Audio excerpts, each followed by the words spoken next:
Retour sur le plateau télé du Salon européen des pêches en mer, avec cet après-midi toujours pas mal d'invités sur ce plateau en direct. On devait logiquement, tout début d'après-midi, aborder justement dans le cadre de la pêche exotique des conseils pour le choix des cannes à utiliser pour organiser son voyage de pêche exotique. Alors Fred, mon assistant, le pêcheur, celui qui connaît tout, il devrait être dans le coin logiquement à mes côtés avec certains des exposants. Je ne sais pas si Fred, il part souvent à la quête, à la recherche des exposants qui sont bien sollicités pendant le salon. Je ne sais pas si Fred, tu m'entends. Fred, normalement, il est dans ce grand hall XXL. Eh bien oui, Patrick, je suis en direct du stand Ultimate et comme vous pouvez le constater, regardez, là, Yannick et Stéphane, on va arriver sur le plateau, mais regardez le monde qu'il y a à la caméra. Approche-toi, regarde. C'est impressionnant sur ce salon, c'est vraiment très très riche. Là, vous pouvez observer, actuellement, on a des démonstrations sur le bassin du stand Ultimate Fishing et comme vous pouvez le constater, c'est noir de monde. Donc là, gros équipement. On va avancer progressivement, on va aller les retrouver sur le podium de Fishing TV. Et là, on va parler un peu de pêche exotique, Yannick et Stéphane. Alors, on va pas comparer. Alors, on va avancer doucement. Voilà, on va s'avancer sur le podium. C'est pas simple de circuler dans la foule, mais on va arriver quand même. On va y arriver. Voilà, c'est pas simple, mais donc on va arriver progressivement sur le plateau. C'est pas toujours facile. Vous allez voir. Là, je viens avec Yannick Cordier, donc de la société Ultimate Fishing, et Stéphane Macrez. Vous allez voir que on va parler de pêche exotique, mais on ne va pas faire que d'en parler, parce que si vous voulez comprendre comment fonctionne un leurre, eh vous allez vous approcher du grand bassin tout à l'heure. À mon avis, vous allez comprendre ce que c'est que de pêcher en exotique. Ah, c'est pas gagné, ils me disent tous les deux. Vous pouvez les voir à l'écran. Déjà, on arrive. Donc, Ultimate Fishing est présent sur le Salon européen des pêches en mer. On arrive du stand où vous avez pu vous constater que le stand était très très copieux. Oh, bah, vous pouvez prendre le raccourci, messieurs. Allez-y, on va d'abord aller faire un petit tour juste là pour montrer les leurres sur la table. Et puis après, on va aller jusqu'au bassin ensemble. Approchez-vous, là, vous allez voir. Là. Alors Yannick, on va juste montrer les leurres. Je vais te laisser un micro, Yannick, le micro jaune. Moi, j'ai le micro blanc, toi, tu as le micro jaune. Oh bah merci Fred, merci. Et je vous en prie. Alors, on va parler de pêche exo. Mais on ne va pas faire que d'en parler, on va aussi animer ces leurres.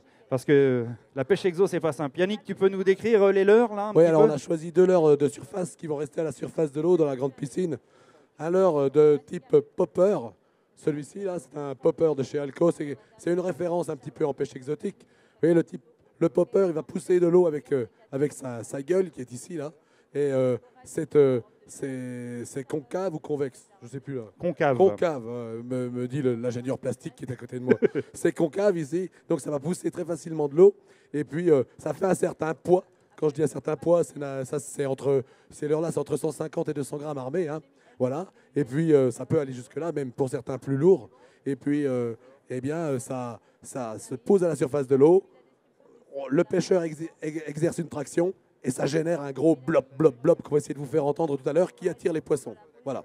Et puis le deuxième leurre, c'est plutôt un slider, c'est un leurre de surface également. Vous savez, on parle beaucoup de walking the dog quand on pêche le bar, puisqu'ici il y a beaucoup de gens qui pêchent le bar. Alors on peut réaliser le walking the dog avec ce type de leurre. D'ailleurs, on peut prendre des bars avec ce type de leurre. Stéphane l'a fait dernièrement, donc avec cette taille-là, c'est du 195 mm, 19 cm 5. C'est des leurres qui font 80 grammes, 190 grammes équipés. Mais l'intérêt en pêche exotique, c'est de les ramener le plus vite possible. Donc, ça va faire exactement comme une aiguillette, une petite aiguillette qui va s'enfuir. Et le prédateur, donc derrière, va essayer de l'attraper. Voilà. Et de les envoyer loin aussi. Ah, ben c'est pour ça qu'ils sont lourds. Voilà, c'est justement pour qu'on puisse les envoyer le plus loin possible. Parce que les poissons ne sont pas forcément dans nos bottes. Donc, on essaie d'envoyer ça très, très, très loin. Et pour cela, on a des cannes qui sont adaptées. Voilà. Alors, elles sont adaptées d'une part à l'envoi des leurres, mais aussi au combat du poisson. Parce que là, quand on a une canne de ce type-là, on doit s'attendre à pouvoir toucher un poisson jusqu'à, ça c'est une Furari Travel, jusqu'à 50 kilos. 50, 60 kilos. Oui, on peut prendre plus. On a pris l'année dernière un Goliath Mérou de 242 kilos avec cette canne-là. C'est un des records du monde fait à la canne, hein, avec une canne à pêche. Hein. 242 kilos avec cette canne-là qui est en 3 brins. Oui, c'est vrai, c'est celle que tu as amenée hier, qui était en 3 brins. C'est pour faire raccord avec le reportage d'hier. Voilà. Exact. Donc, par contre, quand on pêche au popper, on va dire que la plupart des poissons qu'on va chercher, c'est des poissons qui font entre 5, 10 et puis 50 kilos. Hein, Steph? Ouais, c'est ça. Voilà. La moyenne, la belle moyenne, c'est 30-35. Là, on touche des jolis poissons. Ça commence à remuer. Je vous garantis que vous laissez votre canne assez facilement le tour d'après aux copains. Hein, quand on n'a pas l'habitude de faire ça, Ouais, ça ouais, fatigue. ouais. C'est comme vous disiez hier, il a un micro, je crois. Il doit marcher ton micro, Stéphane. Ça Si- marche? Ouais, ça fonctionne. Oui, ça marche. Oui. fonctionne. Une centaine de voyages de pêche pour Stéphane, quand même, en exotique. Donc, c'est pas rien. Et c'est sportif. C'est Vous très m'avez dit sportif. hier. Très sportif. On part pas en voyage d'exo sans s'être préparé un minimum, quoi. Il faut au moins 15 jours avant faire un peu quelques pompes, quoi, on va dire. Hein. T'es chaud, là Ah ouais, bah là, Allez. là, les pompes, on va pas en avoir besoin. Allez, je t'es pense. chaud. Allez, on va voir ce que c'est qu'un leurre en pêche exotique. On va essayer. Et quel type de poisson allons-nous pêcher avec ça, par exemple? Bah La là, dans le carangue, bassin, non je sais pas. Non. En général. Bah, en général, c'est. Bon, on va commencer par les carangues, après on a tous les poissons chasseurs, quoi. Carpe rouge, tarpon.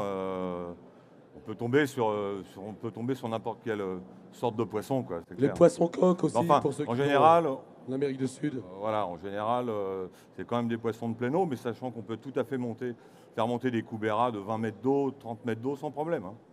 Alors, on va voir comment on va utilise. essayer. On va parler de pêche exotique, hein, c'est le cas de le dire. Hein. Hier, on en a parlé, on a décrypté. Et aujourd'hui, eh bien, on met en action ce qu'on a vu hier. C'est-à-dire, on a enlevé les hameçons quand même des leurres. Hein. C'est plus prudent. oui, oui. Alors là, Alors, Yannick. Alors, voilà. Ah, ouais. Alors là, bien évidemment, on n'a pas beaucoup de place. C'est bien clair. comme vous pouvez le constater. On t'a mis dans l'embrouille un peu, Ouais, ça. un mais peu, bon. ouais. Ah oui, mais bon. C'est Mais on va y Samir qui arriver. rigole là-bas. Voilà, c'est comme ça que ça fonctionne. Alors là, je lance sous la main. Ça doit être la première fois que je lance sous la main Voilà. 150 grammes. Mais bon, voilà. Samir, Voilà, par viens exemple. ici. C'est Viens ce qu'il ici. faut pas faire. Samir, viens ici.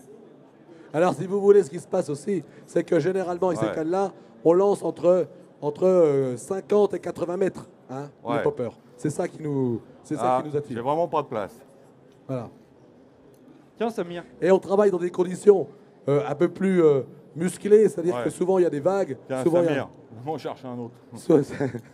souvent il y a des vagues. Souvent il y a des. Alors, voilà. Souvent il y a du vent. Il y a Voilà. du vent qui nous empêche de travailler correctement, donc c'est pas très très simple. Là, c'est assez difficile. En général, ce type de leurre, c'est des leurres effectivement qu'on arrive à lancer à 80-100 mètres. Et bon, là, je le pop comme ça. Mais en général, au démarrage, on a sa canne comme ça. Et on met des grandes tatouines dedans pour essayer de faire le plus de bruit possible, pour essayer de faire attirer les poissons le plus loin possible.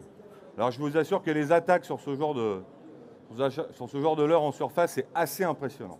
Alors j'ai appelé Samir, c'est pas pour rien, il est du team Ultimate Voilà. Fishing, il aime bien animer ça. Approche Mais un là- peu et commente un peu ce que dit ton copain là. Ah bon aussi. Je suis Ultimate Fishing. Alors moi, je me languis que Steph vienne parce que c'est quand même le roi Bon, et des on peut pêches tirer dessus, exotiques. hein, vous pouvez y aller. Hein. Mais sans trop me tromper, je peux prédire que tu devrais prendre des thons chez nous au popper à certaines époques. Ils répondent très bien sur ces très très gros leurres là. Encore on faut-il devrait- être invité.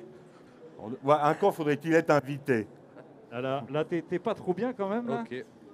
Bah vas-y, réponds, parle. Non, je réponds Voilà. pas parce qu'on va Tu rentrer peux- dans un débat stérile et non productif. pour- Alors, pour on le parlait public. de l'heure, bon on a parlé du popper, tu dis qu'avec Ouais. on peut pêcher aussi chez toi comme ça On peut tout à fait pêcher en Méditerranée chez nous les thons. Ils répondent très bien à certains moments sur des gros poppers comme ça. Et surtout la liche, qui est un des poissons les plus prisés chez nous. On va Et elle changer. répond très très bien sur des gros poppers de ce type-là. Malgré ça paraît gros pour ceux qui n'ont pas l'habitude, mais en fait c'est vraiment des proies, j'ai presque envie de dire petites, quand aussi qui peuvent manger des mulets de 50 cm. Ah non, Ah ouais, mais là il fait pas 50 cm, Non, non, ça, 20 cm. Oui, c'est ce que je te dis. Ça paraît gros pour certains, mais en fait ça l'est pas du tout, quoi. Ah non, c'est rien du tout. ça, Qu'est-ce que comme tu t'as veux dit faire alors. là? Tu veux changer de l'heure? Ouais, changer de l'heure. Ah, on Ouais. n'a pas emmené la pince. Ouais, Ah, pas donc de tu voulais problème. mettre le stick là. Ouais, mais on est débrouillards. Voilà, c'était les cadeaux pour la Saint-Valentin. Ah là, c'est eux, ils se débrouillent avec leur, la façon dont ils s'expriment. Oh, oh, oh, oh, oh. Quand on pense que le leurre qu'utilise Steph, là, c'est à peu près la taille des poissons qu'attrape notre cher ami Seb. Oh, ça, c'est un peu- Allez. Ouais, en général, les barques qu'on pêche en Bretagne, on peut s'en servir comme vif. Ah, là on est rendu. Ouais, bah là tu vas peut-être changer quand même de matériel, non? Bon, alors là, normalement, là, j'ai une canne qui est un peu trop forte pour ce type de leurre. Mais bon, ça va passer aussi. Donc ça, c'est un stick bait. Hein. C'est des leurres, c'est pas tout à fait, c'est pas du tout la même action que ce popper. Donc ça, c'est un leurre que c'est une action plus traditionnelle, comme on peut utiliser à la pêche au bar. Ça va être... Bon là, c'est pareil, on n'a pas beaucoup de place. Mais là, on n'est plus sur une action de... En Comme tu walking disais, the dog. Yannick. Walking the dog, comme tu disais, Yannick. Sachant que normalement, on peut aussi Ouais, le mais- ramener, mais là, ça va pas être facile. Voilà. Normalement, c'est un leurre qu'on Voilà. ramène comme ça. C'est comme ça qu'il faut les ramener. Voilà. Il faut que ça fasse ça. Faut Voilà. que ça fasse ça pour que ça Ah fonctionne. oui, oui, oui, oui, pour que ça fonctionne. Au top, c'est comme ça, là, comme le fait Stéphane. Voilà. Voilà. Voilà, faut le faire décoller, il faut qu'il fasse des sauts qui retombent dedans, comme une aiguillette, vous voyez, qui est chassée. C'est Une la même aiguillette chose. ou un mulet, quoi. Ou un mulet, oui. Attention à vous. Alors là, tu pêches carangue, poisson coq et autres et autres. Là, pareil, carangue, poisson coq, coryphène, tous les poissons chasseurs, en fait. Hein. Et aussi vite que ça, toujours. Là, je vais pas assez vite. Donc dans la journée, tu fais énormément de lancers. Énormément de lancers. Alors vous vous rendez compte, quand on dit que c'est pas sportif, vous avez vu l'ensemble. Bon là, la canne, tu lui as dit, elle était un petit peu forte pour Ouais, elle est un ce petit peu leurre-là. forte, mais bon, ça passe tout à fait. Hein. Oui, mais quand tu lances le popper, tu as cette canne-là. Ouais, tout à fait. Et cet ensemble avec le moulinet, la canne, etc. Donc toute la journée. Toute Et la t'envoies à journée. combien de distance à peu près? Ah, Entre tu peux... 80 mètres en moyenne, quoi. 80, 100 80 mètres. 80 à 100 mètres de distance. Ouais. Alors c'est pour ça qu'on ne parle pas d'un autre élément qui est très important, c'est la tresse. Ah, exact. Et c'est pour ça qu'il faut une tresse d'une très très grande qualité pour ce genre de pratique. Non seulement parce que quand on est en voyage de pêche, généralement, on n'a pas 600 ou 800 mètres de tresse avec soi en plus. Donc quand on arrive en voyage de pêche, qu'on pêche une journée et que sa tresse s'en mêle au bout d'une journée, je veux dire, on est content, quoi. Il reste 15 jours à venir, on va pêcher sur la réserve, sur le nylon, ça fait toujours plaisir. Donc il faut une tresse irréprochable. Et pour ça, il n'y a pas, je ne vais pas citer de marque, je vais dire il faut mettre le prix. Il n'y a pas d'autre solution. Voilà, une tresse à 30 € pour partir en exotique, il vaut mieux ne pas l'acheter, vous aurez économisé 30 €. De toute façon, ça Alors, n'existe pas une tresse à 30 € pour partir en exotique, c'est pas possible. Ah, il y a bien des cannes qui sont à 100 € et qui prétendent faire la même chose pas très loin d'ici. Non, puis le On va problème, dire c'est que qu'en c'est une exotique, Ferrari sans moteur, quoi.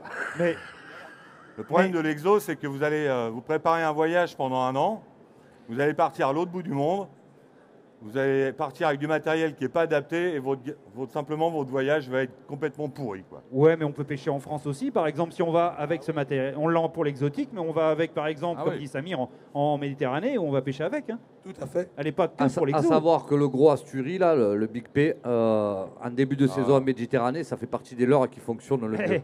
Tout ce Par qui est exemple. gros en début de C'est saison, ça ce que je veux dire. mars, avril, voilà, ça va être les gros poppers de type Alco comme celui-ci, où ça va être vraiment le Big P d'Asturie. C'est vraiment en début de saison, ce sont des grosses proies, et puis après Et voilà. on va redescendre en taille. C'est Mais pour le ça que début de saison, l'ensemble c'est vraiment l'ensemble ça. que tu as là, Stéphane, n'est pas réservé exclusivement du à tout. l'exotique. On peut pêcher en France aussi. On a cette chance depuis quelques années Eh oui. d'avoir de la pêche exotique, en tout cas sur la côte atlantique sud et sur la Méditerranée. Exactement. Et ces poissons reviennent parce que les anchois sont revenus également du fait des politiques de la pêche européenne et que les pêcheurs de loisirs ont su et doivent savoir continuer à préserver aussi ces poissons en les remettant à l'eau. On a la chance d'avoir des thons qui font maintenant jusqu'à 100 kilos dans le sud de la France. fait. C'est un énorme plaisir pour nous que d'aller y pêcher. Bon, Et bah, on en a écoutez, même- les gars. Et cette année, on en a même vu à Belle-Île. Oui, c'est vrai, oui, il y en a une remontée pas mal. Ouais. Bon, je précise qu'il faut mettre des hameçons aussi. Non, mais voilà. Tu as bien C'est fait d'en pas- parler. Il a très bien fait d'en parler parce qu'on a parlé de la Mais pas tresse. n'importe quels hameçons. Voilà. Le problème, c'est qu'on ne part pas pêcher en exotique avec un gros 5-0 qu'on peut trouver quand comme on pêche le brochet, hein, ou comme on pêche même le bar. Il faut faire très attention à la qualité des hameçons qu'on emploie par rapport à leur résistance, leur piquant et parfois leur légèreté. Voilà. Donc là-dessus, c'est pareil. On ne va pas faire de la publicité pour nos propres marques uniquement, mais sachez que généralement, ce sont des hameçons qui viennent du Japon. Je vais dire que ça. Mais réellement du Japon. Hein. Tout ce que vous voyez avec des drapeaux japonais, c'est pas forcément japonais. Hein. C'est comme les produits français. Hein. On met des drapeaux français partout, mais il y a des choses qui sont affichées avec un drapeau japonais qui sont loin d'être faites au Japon. Là, on parle bien du Made in Japan. Alors pour tout ça, vous pourrez les retrouver effectivement tout le matériel dont tu cites. Hein.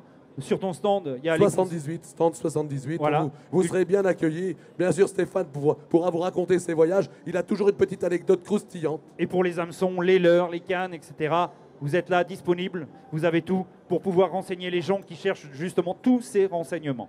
Merci à vous, messieurs. C'était vraiment Voilà. sympa de nous montrer un petit peu comment on articule ces leurres, on les anime et avec un minimum de matériel. Merci, bravo. Merci beaucoup. Bravo, merci Yannick, merci Merci. Stéphane, merci Samir. Allez, à tout à l'heure. À plus.